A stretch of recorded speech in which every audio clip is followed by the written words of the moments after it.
القناة 13 الإسرائيلية تقول أن الجيش نجح في اعتراض الصاروخ الذي أطلق من اليمن، وكانت المصادر قالت للجزيرة أن صفارات الإنذار ونحن نسمعها إذن دوت بشكل متواصل في مناطق عدة وسط إسرائيل. الحق في الدفاع ومن الصحافة الفلسطينية النيل وأجزاء واسعة من محليات درمان والخرطوم وأنبد، وأسلحة وذخائر بعد سيطرته على مقر رئاسة جهاز المخابرات العامة. وانحصر نطاق المعارك في مواقع وأحياء معينة بالخرطوم بعد سيطرة الجيش بالكامل على محليات بحري وشرق النيل وأجزاء واسعة من محليات درمان والخرطوم وأنبد. ICRC building. But again, it's not the ICRC itself. In the past week, the UN guest house was also targeted, killing an international working and also injuring 5 other internationals. Everything across the Gaza Strip is a target right now.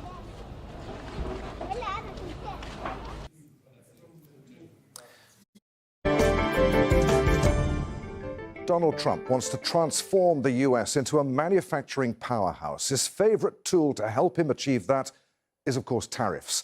The president's logic behind the measures is that they help to bring revenues, create more jobs, and relocate factories to the US. His economic pivot also includes government spending cuts, tax reduction, and deregulation.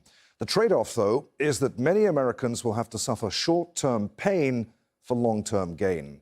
Consumers are now more downbeat on the outlook for the economy than they've been in years, and they're buckling down. Stock markets are flashing warning signs. But despite the concerns about a slowdown in growth, Trump seems intent on pressing ahead with his plans. Looked at the news void that was developing in northern Gaza that was preventing from people from reporting the ethnic cleansing taking place there. And Hossam was one of the people that we spoke to. He was amongst, as you know, 6 Al Jazeera journalists who had been accused of being militants by the IDF, a pattern that we have seen repeatedly both in the current war but in previous ones as well. And now he appears to have been deliberately targeted in a direct hit on his vehicle.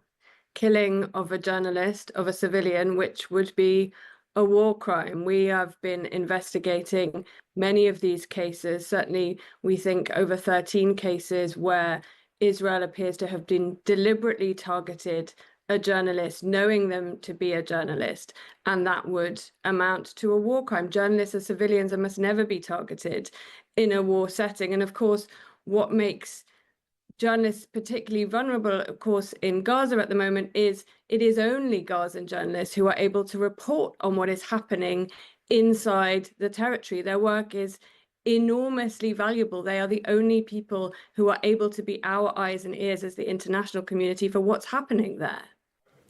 Israel's military says it's intercepted 2 projectiles launched from Gaza. The group, Islamic Jihad, says it fired at Sderot and Zakim, among other targets. This marks the 3rd rocket attack from Gaza since Israel broke the ceasefire deal with Hamas last week. 1 person has been killed and another injured in a car ramming and shooting near Haifa in northern Israel. Medics say a 70-year-old Israeli man died in the attack at a bus stop. Police say a gunman was shot dead shortly afterwards. Hamda Salhout is in the Jordanian capital Amman with more on the attack. She's there because the Israeli government and the Palestinian Authority have banned Al Jazeera from reporting inside Israel and the occupied West Bank. Israeli authorities are saying that the perpetrator of this attack is a 25-year-old Palestinian citizen of Israel, saying that he first rammed his car into this bus stop into an Israeli soldier who is severely injured, still in the hospital, whose identity has not been released by the military just yet, but saying that he also then took his rifle and fired at a vehicle, killing an elderly man. The perpetrator was then killed by Israeli border police who were driving by the scene. So Israeli officials say they're looking into this, of course, that they have been trying to prevent things like this from happening, but nonetheless, they are trying to provide as much information as possible, given the fact that these types of attacks are usually under some sort of military gag order until the soldier's identity is either released or more details are confirmed by the army itself. The United Nations says it's reducing staffing by 1/3 in Gaza due to security concerns. Currently, the UN has about 100 international staff in Gaza providing services and aid. Gabriel Elizondo is at the UN headquarters in New York. So, Gabe, are they talking about what kind of hole or gap that might leave? Yeah, that's right. And to really clarify, the UN is saying that they're going to reduce the number of international staff in Gaza. Very important clarification there. The UN has over 13,000 employees in Gaza. The vast majority of them are Palestinians who work as doctors, nurses, drivers, and can perform other very important humanitarian jobs in Gaza. Over 250 have been killed in the past 15 months or so. But now the Secretary General is saying that the situation is so dangerous that of the 100 international staff in Gaza that are employed by the UN, he's going to reduce that staffing by about 1/3, or about 30 of those international staff are going to be leaving Gaza for their own safety. Territories and indeed within Israel towards the Palestinian society, and neither Yariv nor his camp had anything to say about that for years. So his camp is just as problematic as Yoni ben Menachem's camp, who supports the Netanyahu government and the genocide in Gaza. I do not support them. Don't speak in my name. Sorry, don't speak in my name. I don't support the Netanyahu government, and I'm not representing any political party. I'm not a political activist. I'm a journalist. So please take your words back. Okay, look, I'll tell you what, I need to move it on because we've only got 10 minutes or so left, guys. I just need to move it on a bit here because... with Yoni Menachem, who does not support the Israeli government. Okay, let me just move it on. So, as we talked about earlier, there's another attempt to remove another vocal critic of Benjamin Netanyahu, and that is the Attorney General Gali Baharav Miara. Yoni, I mean, looking at it from the outside, it's not a good look for a country's democratic credentials, is it? All this purging of senior positions. Now, the agreement was that the ships would not be attacked by both sides. Now, Russia, in exchange for agreeing to that, wanted sanctions relief, but they didn't get that. And a year later, in 2023, they withdrew from that initiative. And that is one of the things that is now back on the table for discussion between the Americans and the Russians. And they want to have a rediscussion to restart that initiative. Of course, there are many other things that are up for discussion. And the Russians are saying that there's a lot of nuances that need to be hammered out with the Americans. And of course, we understand that the Ukrainians are going to have further discussions with the Americans. So really, the Americans have their work cut out for them. But the Russians, as far as the officials here are concerned, are optimistic that at least having a dialogue with their American counterparts is something new. And that is something the Trump administration is able to do with the Russians, something that has not been happening for the past 3 years. Angola is stepping down from its role as mediator in the conflict between the Democratic Republic of Congo and Rwandan-backed M23 rebels. President João Lourenço says another African nation will take over peace efforts. There seems to be no end to the conflict. M23 rebels haven't withdrawn from Walikale, a key mining hub in eastern DRC, as they said they would. The rebels accuse the DRC army of failing to pull back the drones they've been using in attacks. Despite vowing to reposition forces on Sunday, they are now reportedly advancing towards Kisangani city, which is a major inland port. Vincent Rouget is head of political risk for sub-Saharan Africa at the global consultancy Control Risks. He says Angola's decision to step down from its mediation role is an unfortunate development. And Angola pulling out is a bit of a setback. We have seen the last few months, really Angola being one of the lead mediators on the African-led peace processes, with 2 tracks, one in Luanda led by Angola and another one in Nairobi involving Kenya. Now Angola seems to have had enough of this. There's several factors. One is that they're taking the leadership of the African Union, so they wanted anyway to disengage. But they're also feeling a little jaded that you seem to have other peace initiatives that are cutting momentum behind their own efforts at bringing parties round the table. The meeting last week was very significant. It's the first time the 2 leaders are talking in the last 3 years. And so obviously that's a good step in the right direction to get them around the same, in the same room. Now it takes a little more than this to get to a proper settlement. And really the challenge now is finding a process that binds not just Rwanda and DRC, but also the M23, the rebel group. And it might be that the next step in the Doha process is involving the M23 around the table. We're seeing DRC's position shift a little bit towards accepting direct talks between the government and M23, but really finding a way that these dialogue at a head of state level actually leads to a change in behavior on the part of the rebels on the ground.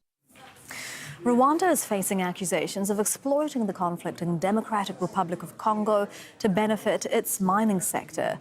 Critics, including the UN and the EU, say Si quieres ver todas tus películas y series favoritas y lo que está en tendencia, esta es justa la aplicación que necesitas. Siki es una app de búsqueda masiva de películas, series, anime e incluso K-dramas. Puedes encontrar cientos de títulos y reproducirlos en la misma aplicación, verlos en su idioma original con subtítulos o doblados al español, además de que puedes saber qué es lo que está en tendencia en el momento. La reproducción de video es de gran calidad, bastante fluida y lo mejor de todo es que no tiene anuncios, lo que obviamente ayudará a que disfrutes sin tantas interrupciones.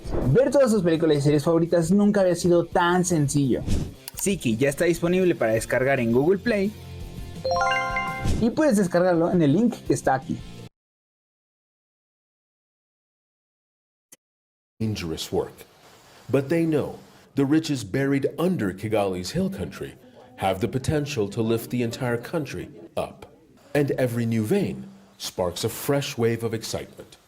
We are keep developing this line because we are expecting to get other and even bigger than this as we keep going down. Mining hasn't changed much in Rwanda in the last 100 years, but geologists say it needs to. This is one of the largest tin mining operations in the country and one of the largest mines overall. But despite the fact that it is so expansive, it represents only a fraction of the potential for mineral mining in the country. Modernizing mines could double or triple yield.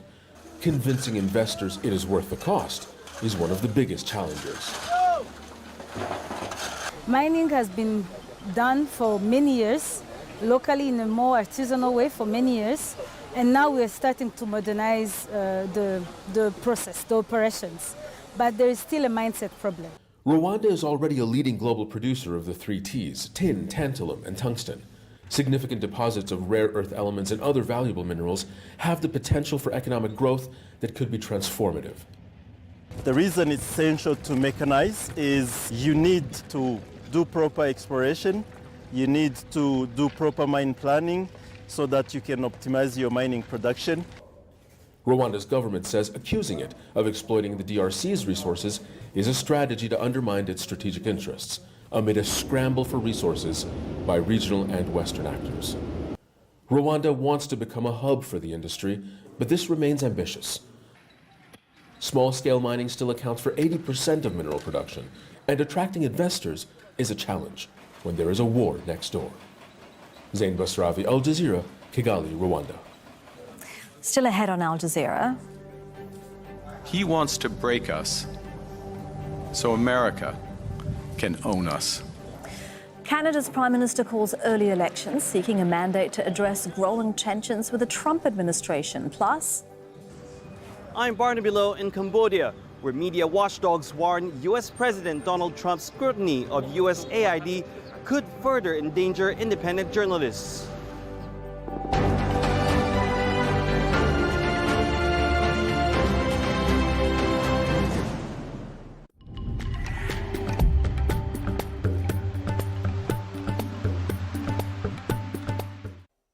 Not much to report for India. Let's pick up the weather story there. Okay, sure, you got a bit of wet weather. Karnataka, Kerala State. It was just the other day there was some flooding in Bangalore, so we'll watch that carefully. But pretty quiet picture. And then all this rain in Afghanistan pushing into Central Asia. It's dropped down the temperature in Herat by about 20 degrees. Sand and dust storms seem likely for Upper Sindh province as we look toward Multan with a high of 35 degrees on Tuesday. And it has been hot in East Asia. So wildfires not only erupting in South Korea, but now Japan on Shikoku Island. That hot, dry, windy weather continues, but sooner or later, cooler air will eventually catch up. It's already brought down temperatures in Beijing to 22 degrees, but otherwise, for most of China, it's a hot picture from the Yellow River Valley, Zhengzhou at 33 degrees, down to Guangxi Province, Guilin also checking in at 33 degrees. And if you hit that, you will close in on a record for the month of March. Monsoon rains have turned lighter, so no weather alerts to speak of up and down the Philippines. So let's go to Indonesia right now, where this area has been hit hard by rain. That continues to be the area of concern for Java, Bali, and Lombok on Tuesday. Bye for now.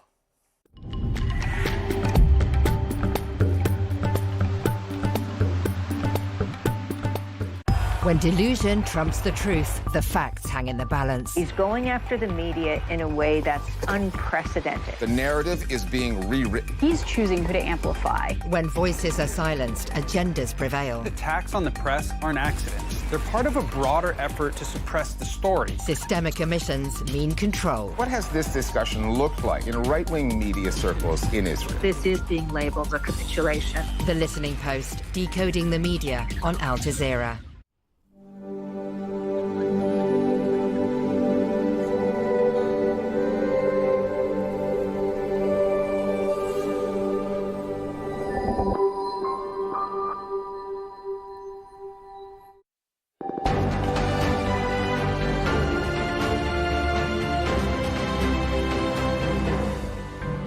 You're watching Al Jazeera with me, Elizabeth Puranam in Doha. A reminder of our top stories this hour. At least 51 Palestinians have been killed in Israeli strikes across Gaza since dawn on Monday. In Al-Nusayrat refugee camp, 5 people were killed when a tent at a school was targeted. And in Khan Yunis, another attack on a tent killed 5 Palestinians. An Al Jazeera journalist is among 2 media workers killed in Monday's strikes. Hossam Shabath, who worked for Al Jazeera Mubasher channel, was killed in an Israeli airstrike in northern Gaza. Earlier, the Israeli army targeted a home in Khan Yunis, killing Mohammed Mansour, who worked for Palestine Today TV. Angola is stepping down from its role as mediator in the conflict in the Democratic Republic of Congo. Rwandan-backed M23 rebels haven't withdrawn from Walikale town, despite vowing to do so on Sunday. The rebels accuse the DRC army of failing to pull back the drones they've been using in attacks. One person has been killed and another injured in a shooting near Haifa in northern Israel.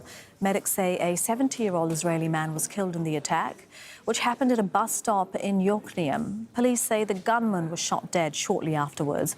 Noor Odeh has more from Amman, Jordan.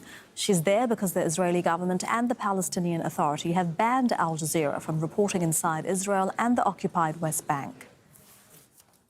The attacker has been identified as a 26-year-old Palestinian Israeli citizen from a town near al-Fahim. And what he did is first ram into one of the people waiting at the bus stop. He then got off from the car. He snatched the automatic rifle from one of the soldiers, shot at him and shot at a car coming from the opposite direction, killing that 70-year-old man. The Israeli army says that the 20-year-old soldier is described in serious condition, receiving treatment at the Rambam Hospital in Haifa. South Korea's Constitutional Court has rejected the impeachment of Prime Minister Han Duck-soo and reinstated him as acting president. Han took over from President Yoon Suk-yeol after he was also impeached for his short-lived declaration of martial law in December. Jack Barton has this report from Seoul. South Korea's acting president, Han Duck-soo, back on the job. after being cleared of any constitutional wrongdoing related to President Yoon Suk-yeol's declaration of martial law. His first act was a call for calm. We are experiencing tremendous conflict, but we all share the same wish for this country, which we worked hard to build, to continue to develop and prosper. Supporters and detractors of Yoon had hoped the ruling would shed light on the impeached president's fate. The ruling avoided mention of whether or not the declaration of martial law breached the Constitution, which means there is still no clear indication of how President Yoon's ruling, which is still being deliberated by the court, might play out. The opposition Democratic Party responded with dismay, as the party's headquarters was moved to a tent in downtown Seoul's main protest area. Its leader called on the court to speed up the decision on President Yoon. As the court delays its ruling, unrest and conflict are erupting across the nation. A serious confrontation is drawing battle lines among the public. What began as a psychological civil war is now escalating, with growing signs that the country may be heading towards a physical civil war. South Korea's largest trade union is threatening to stage a general strike later this week if the Constitutional Court does not set a date for its ruling on President Yoon's impeachment by Wednesday. Jack Barton, Al Jazeera, Seoul. Canada's new Prime Minister has called snap general elections for April the 28th. They were initially set down for October, but public support for Mark Carney's Liberal Party has increased since US President Donald Trump imposed tariffs and threatened to annex the country. Wilson Dysart reports. Canada is gearing up for its next parliamentary election. And the biggest issue on the nation's agenda is how to handle threats from a country it had once called its closest ally, the United States. Our response must be to build a strong economy and a more secure Canada. President Trump claims that Canada isn't a real country. He wants to break us so America can own us. We will not let that happen. We're over the shock of the betrayal, but we should never forget the lessons. We have to look out for ourselves. U.S. President Donald Trump has not relented in his calls for Canada to become the 51st U.S. state. It's an idea that has given a boost to the fortunes of the ruling Liberal Party, which has just seen the departure of Prime Minister Justin Trudeau after a decade in office. The only plan he has is But the Conservatives are making their case, too. He's been very blunt that he wants a weak Canada that he can target. And Liberals, after the lost Liberal decade, have made our economy and our country weaker and more divided, just like Trump wanted. Electing Liberals to a fourth term will weaken our country still.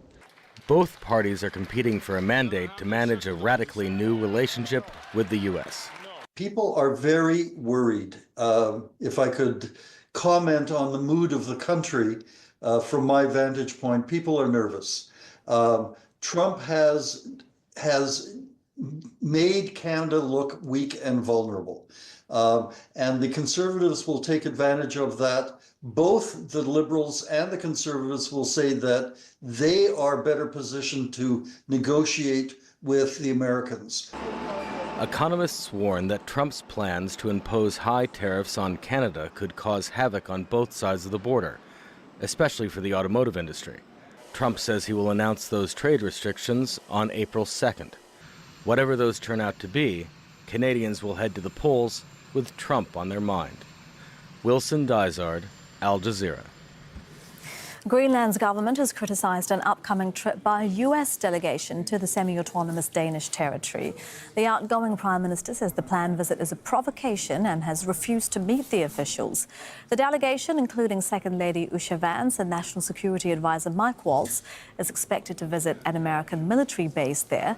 Donald Trump has threatened to annex Greenland since taking over for a second term as US president. Dozens of migrants deported from the United States have arrived in Venezuela. The Interior Minister received the group of 199 people at an airport outside Caracas. The deportation flights were suspended last month after President Trump accused Venezuela of not respecting a deal to receive migrants. But on Saturday, the two countries agreed to resume the flights. The move comes amid ongoing tensions between Washington and Caracas over migration policies. The Trump administration's decision to cut funding for its international development agency, USAID, has forced independent media groups in Cambodia to scale back operations. Activists warn the bigger issue may be accusations from President Trump and his advisor Elon Musk, claiming the agency funneled money to journalists to publish propaganda. Barnaby Lowe has more from Phnom Penh.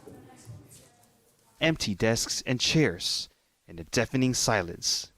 Just 2 years ago, this was a bustling newsroom in the Cambodian capital. Journalist Ed Sotet had hoped to replicate the work he'd done at Voice of Democracy before the government cancelled its license. But he's had to defer the launch of a new media outlet after U.S. President Donald Trump ordered a halt on projects funded by the U.S. Agency for International Development, USAID. It's very sad and also at the same time disappointing because, the U.S. has been playing a very critical role in supporting democracy and freedom of expression around the world. Tens of billions of President Trump doesn't see it that way. He says billions of dollars were stolen from USAID to pay for positive coverage of his political opponents. And his senior advisor, Elon Musk, has called the aid agency a criminal organization. Media watchdogs say those comments could endanger journalists here in Cambodia, where the government has been cracking down on independent media, and some reporters have been jailed. One of the latest is award-winning journalist Mek Dara, who's known for his coverage of scam compounds and human trafficking. He was arrested in October on charges of inciting social unrest and has since quit journalism. One of example is that, Cambodian government used to file complaint against, the former reporter of Radio Free Asia, that they, like on the espionage case. That was in 2017. The year reporter Lang Len was briefly detained by police, and her newspaper, Cambodia Daily, was forced to close. Despite the dangers, she says she misses the work. You're chasing the people for questions, for verification. You call them up, and it's like adrenaline rush. I miss the daily deadlines, writing stories every day. Lan had expected to join Satet at the new USAID-funded publication. But now she says the obituary for one of her country's longest-running English-language newspapers feels like an epitaph for journalism as she knew it. Barnaby Lowe, Al Jazeera, Phnom Penh. Several students have been detained in India for demonstrating against a controversial education policy. It focuses on what languages should be taught in schools across India. Protesters accuse Prime Minister Narendra Modi's government of prioritising Hindi. India has more than 20 official languages, and Hindi is mainly spoken in the north. That's prompted some southern states to oppose the move, which they say is politically motivated. French actor Gérard Depardieu has appeared in a Paris court for the start of his trial over allegations of sexual assault. The 76-year-old has faced a growing number of sexual assault allegations in recent years. He's denied any wrongdoing. This is the first case in which he will be standing trial. The charges concern alleged behaviour on a film set. That's it for me, Elizabeth Puranam. Up next, the Listening Post looks at Israel shattering the ceasefire and issuing warnings to Palestinians in Gaza and settler violence in the occupied West Bank. Thank you for watching.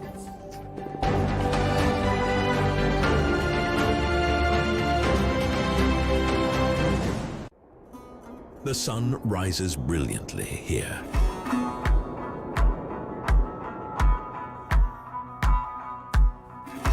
History was written here. Culture became glorious here.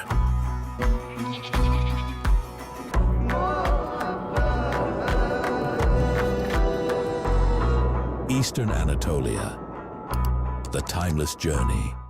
A ceasefire that Israel repeatedly violated is blown apart to help shield Benjamin Netanyahu from scrutiny. Why are news outlets, Israeli and international ones, so unable to hold the perpetrators to account? From the West Bank to setting their sights on Gaza. Arabs will not stay in the Gaza Strip. Who will stay? Jews. Israel's extremist settlers wield more power now than ever before. And in Turkey, demonstrators are out in force, protesting the arrest of a key political opponent of President Erdogan.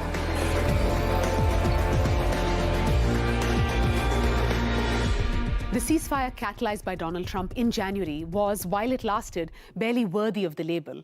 Israel continued to bomb Palestinians in Gaza, killing more than 150, according to the authorities there, among myriad other violations. But the deal offered at least an outside chance of a more lasting peace. Those hopes were shattered this week as Prime Minister Netanyahu launched one of the deadliest bombing raids since the onset of the genocide, followed by a ground invasion. Hamas has fired rockets into Israel in response. But as with so much of this story, the potential of these war crimes to result in any accountability has been blunted by the mainstream news media.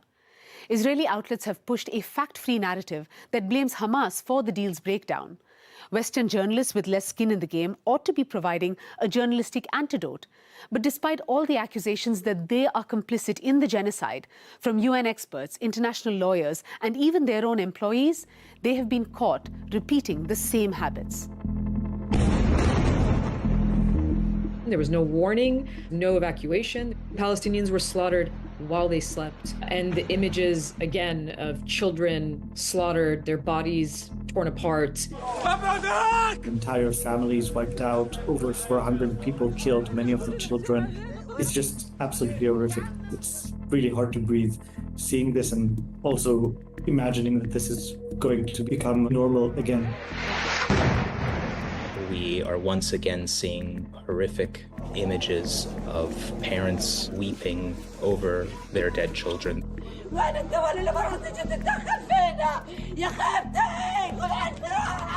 Screaming to cameras and to the world, how are you permitting this? The collapse of the ceasefire in Gaza took place in stages. First, the Israelis repeatedly violated the deal with Hamas with sporadic attacks on the Strip. Then Israel demanded that Hamas consent to change the ceasefire agreement on Israel's terms to release all remaining Israeli captives immediately. Hamas refused offer after offer to release our hostages. When Hamas refused to deviate from what it and Israel had agreed to, the Netanyahu government destroyed what was left of the ceasefire. This past Wednesday produced one of the biggest Palestinian death tolls of any 24-hour period since October the 7th, 2023. More than 400 killed, at least 170 of them children. To hear most media outlets in Israel tell the story, there's just one party to blame, and it's not Israeli. חמאס מסרב להתגמש, מוחמד סינואר ממשיך להערים קשיים על המשא ומתן. כלומר, Israeli outlets, while sometimes bringing the voices of hostage families, criticizing Netanyahu, also are once again really enlisting to serve propaganda. The worst example I saw was a slide on Channel 12 News where they were saying 400 Hamas militants killed. Even the army doesn't claim that it killed 400 members of Hamas. Most of them were civilians. The overall framing, as always with Israel, is we're innocent and they're at fault. All of the evidence shows that Israel stated clearly its intention to violate this agreement from day one. And what we see is very, very little questioning of that in the Israeli media. הסיבות, המשא ומתן תקוע, חוסר התגמשות של החמאס, להמשיך ולשחרר חטופים. Everyone is simply accepting the notion that Israel is attempting to negotiate some new terms for the ceasefire agreement, and that's perfectly reasonable for them to abrogate an agreement that they already signed and ask for different terms. The Hasbara of communication strategy that Israel uses over and over again, where they try to mislead the audiences, to spin the truth around, to justify their war crimes and their continued attacks on children and women and civilians in Gaza under different pretexts of Hamas or different resistant groups. It's the same textbook going over and over again. Behind Netanyahu's spin, the Hasbara about Hamas and saving Israeli captives, other motives, like ethnic cleansing, lie in plain sight, like in this statement the day after the massacre from Defense Minister Israel Katz. תחזירו את החטופים ותסלקו את החמאס ויפתחו לכם אופציות אחרות, כולל יציאה למקומות אחרים בעולם למי שירצה. האלטרנטיבה היא הרס וחורבן מוחלט. As if to reinforce that message, the Israeli military dropped leaflets over Gaza, warning that President Donald Trump's plan to displace the population and turn it into a luxury resort, quote, will proceed. Then there are Netanyahu's personal and political incentives, like his corruption trial, which has dragged on for 5 years. Hola, somos Aire Rack en Colombia, referentes internacionales en estanterías metálicas para almacenes y centros de distribución. Contamos con una amplia gama. Has been the fate of his governing coalition. It's very simple. This government cannot survive if it were to implement the agreement that it signed, the January ceasefire agreement. And that is why, from the very beginning, senior officials in this government made very clear to their own constituents that they had no intention of implementing this agreement in full. יש פה שני מרכיבים שצריך לבצע אותם, אחד למצוא כמובן מדינות שיכולות לקלוט, ושתיים זה אופרציה לוגיסטית עצומה כדי להוציא מכאן היקפים כאלה של אנשים. So it's a very simple calculation. This government must resume the slaughter in Gaza in order to survive. This is a déjà vu scenario. I mean, Israel had violated different ceasefire agreements in 2008, in 2012, in 2014. We all know that Netanyahu wants to displace the Palestinian people. He wants to annex the land, and he wants to deprive the Palestinian people from the basic right of self-determination. He is using different, excuses just to try to give himself excuses for the war crimes. As long as he is enjoying the impunity by the international community, unfortunately, his war crimes will continue.